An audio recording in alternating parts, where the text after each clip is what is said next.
Assalomu alaykum aziz do'stlar. Bugun sizlarga haqiqiy bo'lib o'tgan voqeani gapirib berib o'tmoqchiman. Bu voqea taksi xizmatidan foydalanuvchi har bir insonga saboq bo'ladi deb o'ylayman. Iltimos videoni oxirigacha ko'ring, o'z fikrlaringizni qoldiring. Kecha men Yandex orqali bir ayol mijozni Urganch shahridagi Otajon Ibragimov 47-uyga yetkazib qo'ydim. U kishi manzilga yetib kelgach, pulni berib, indamasdan tushib ketdi. Hammasi oddiyginadek tuyuldi. Lekin bilsam, u kishi o'rindiqqa shampun to'kkan ekan. Men keyingi mijozni buyurtmani qabul qildim, mijoz oldiga bordim, mijoz salonga o'tirgach, bir nechta soniyadan keyin tushib ketib, zakozni bekor qildi. Men sababini so'rasam, u kishi aytdilarki, shimimni iflos qildim, shampun to'kilgan ekan, saloning iflos ekan dedi. Men bu kishini to'g'ri tushundim. Undan uzurimni so'rab, Yandex kompaniyasiga muloqot qildim. Operator bilan suhbatdan keyin operator menga tushuntirdi, bunday vaziyatlarda fotosuratlar bilan yozma xabarnoma yuborish kerak ekan.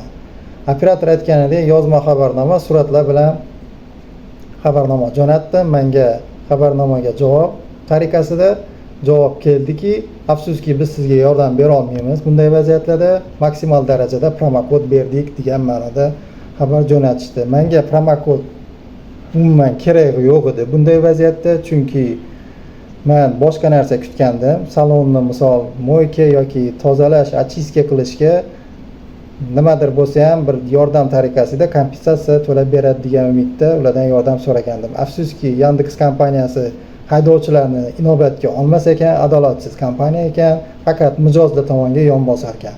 Men mijoz nomerini so'radim yoki manzilga borib murojaat qilaymi desam, yo'q, bunaqa qila olmaysiz, biz mijoz nomerini bera olmaymiz. Afsus, ichki ishlar organlari orqali Yandex kompaniyadan mijoz nomerini olishingiz mumkinligini tushuntirishdi.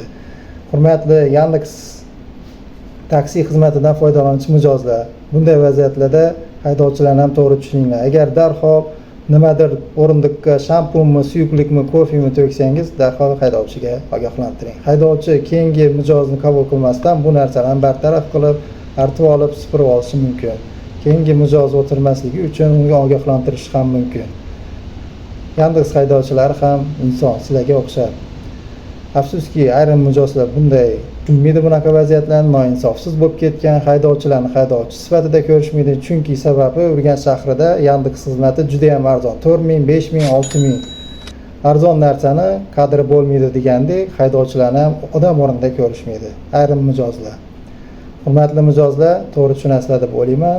Men Yandex kompaniyasi operatori bilan bo'lgan audio zapisini taqdim qilaman. Yandexda qo'llab-quvvatlash xizmati, mening ismim Bahrom. Sizga qanday yordam bera olaman? Assalomu alaykum. Hozir men qo'llab-quvvatlashga telefon qilyapman. Ular men bilan gaplashmay telefonni qo'yib qo'ymoqda-da. Meni savolim o'rinsiz, javobsiz qolmoqda-da. Ha, eshitaman savolingizni. Men hozir oxirgi olib borib qo'ygan mijozimni nomerini qanaqa bilaman desam, ichki ishlar orqali dedi-da. Ha. Ichki ishlar orqaliga men qanaqa murojaat qilaman? Borib turib shu Yandex kompaniyasini shikoyatim bor, menga mijoz nomerini olib berishingizni so'rayman deb shikoyat qilamanmi hozir borib? Hurmatli haydovchi, siz o'zi nima sababdan mijozning telefon raqamini olmoqchisiz? Chunki meni mijoz salonimga shampun to'kib ketib, indamasdan ketdi. Keyin oxirgi klientni mijoz oldiga kelganda u shimini iflos qildi, atmen qildi mashinani. Men hozir ishsiz o'tiribman. Keyin menga aytdi, siz yozma ko'rinishda fotosurat bilan yuboring dedi. Fotosurat bilan yuborganimdan keyin biz sizga hech qanday yordam bera olmaymiz, maksimal promokod berdik dedi. Menga promokod kerakmidi? Men misol ishsiz o'tiribman, mashinamni salonini yuvishim kerak, ishlashim kerak. Menga operator bitta narsani takrorlayapti, jalba bo'lsa ichki ishlarga borib jalba qiling, nomerini olasiz deyapti. Xo'p, shu nomerni olish uchun men qanaqa murojaat qiling ichki ishlarga? Yandexdan menga mana mijozning nomerini topib beringlar deb shikoyat qilish kerakmi? Yo'q, sizning qanday shikoyat qilishingizni bilmayman, lekin bundan oldingi operator sizga to'g'ri ma'lumot bergan. Yandex tizimida mijozlarning telefon raqamini faqatgina ichki ishlar xodimlariga beradi va bu qanaqa holda beriladi? Ichki ishlar xodimlari Yandex tizimiga yozma ravishda murojaat qilganidan so'ng.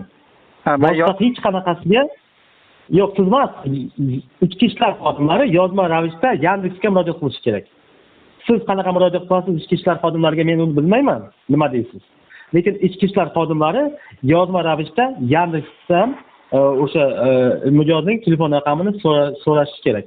o'sha holdagina taqdim etishi mumkin. Bu qonunda, qonun bo'yicha biz masalan qonun bo'yicha mijozlarning telefon raqamini berish imkoniyatimiz yo'q umuman hech kim uchun. Shuni to'g'ri tushuntirsa bo'ladi-ku, bundan operator savolimga indamasdan ko'p qo'yapti, naglida. Men shuncha bu yerda misol ishsiz o'tiribman, bitta klientning shimi iflos bo'ldi, meni aybim bilan. Vaholanki bundan oldingi klient buni qilib ketgan. Bunaqa bo'lmaydi. Sizdan oldingi yana bitta odam operator aytayapti. Shuncha misol murojaat bilan fotosuratlar bilan yuboring deyapti-da. Bu narsalar nima kerak bor ekan sizlar yordam bermasangizlar? Fotosurat so'rab, yozma ko'rinishda yordam bera olmasangizlar, faqat aldash ekanda, to'g'rimi? Yo'q, u yerda hurmatli haydovchi, mashinangizga shikast yetgan darajasini tekshiradilar-da, hurmatli haydovchi, qanchalik mashinangizga shikast yetgan, nima bo'lgan, endi nima bo'lgan, mashinangizga qanchalik shikast yetkazgan taqdirda ham qancha shikastmi? Shampun to'kilgan, tushuning? Shampun to'kilgan. Tushundim. Yo'q, men sizga aytmoqchi bo'lganim, o'sha rasmini nima uchun so'rashadi sizdan demoqchiman. O'sha ma'lumotlarni tekshirib ko'rishadi-da. Masalan, nima bo'lgan o'zi haqiqatan ham balkim qanaqadir kattaroq narsa bo'lgandir, balkim mashinangizni bilmayman, o'rindig'ini yoqib yuborgandir. Endi har xil vaziyatlar bo'lishi mumkin. O'sha ma'lumotlarni tekshirib chiqishadi, hurmatli haydovchi. Nima bo'lgan, qanaqa mashinangizga o'sha nima to'kilgan, qanaqa holat o'sha mashinangiz saloni. Bu holatlarni tekshirib chiqishadi. Men o'sha tekshirib chiqishgandan mijozga ham xabar jo'natishadimi yoki mijozga ham chora ko'rishadimi, o'sha sifat nazorat bo'limi. Bundan xabarim yo'q lekin. Ular qanaqa nima ish qilishni mijozga qarshi. Mijozga masalan agar mijoz haqiqatan ham haydovchilarning o'sha mulkiga yaxshi qaramasdan shikast yetkazgan yoki bir urinasi to'kkan bo'lsa, albatta tizim orqali bu unaqa mijozlarni qulflab qo'yish ham mumkin, hurmatli haydovchi. Xullas, mijoz tomonga chiroyli muomala qilar ekansizlar, haydovchi tomonni vobshe pisand o'rinda ko'rmas ekansizlar, borku. Odam shunaqa mehnat qiladi. Nima? To'g'ri-da. Hech qachon yordam bermaysiz haydovchi tomonga. Uslubga bir hech qanaqa. Hozir men bugun bo'ldi, men ishlamayman endi bugun. Misolda, bitta mijozni aybi bilan asabim ketdi, 5 ta operator bilan gaplashdim, 5 ta operator ham 5 xil muomala qildi, misol.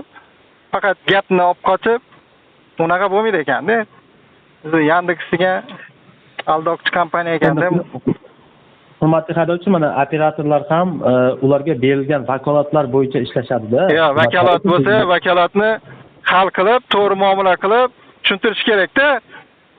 To'g'ri, misol savolimga javob bermasdan qo'yib qo'ydi-da boyagi. Unaqa bo'lmaydi-da. Men misol bitta odamning shimini kir qildim. Ishlamayapman, turibman-da. Aka, men qanaqa hozir to'g'ri vaziyatda o'yish qilsam, siz dedi mana shunaqa, yo'q, xo'p, mayli, hozir keyingi etapda nima qilaman desam, bo'ldi, men sizga aytganim dedi. Unaqa bo'lmaydi-da. Sizni ham tushundimmi? Bitta narsani takrorlab faqat aldash ekan. O'z fikrlaringizni qoldiring. Bunday vaziyatlarda siz nima ish qilgan bo'lardingiz? Salomat bo'ling, rahmat.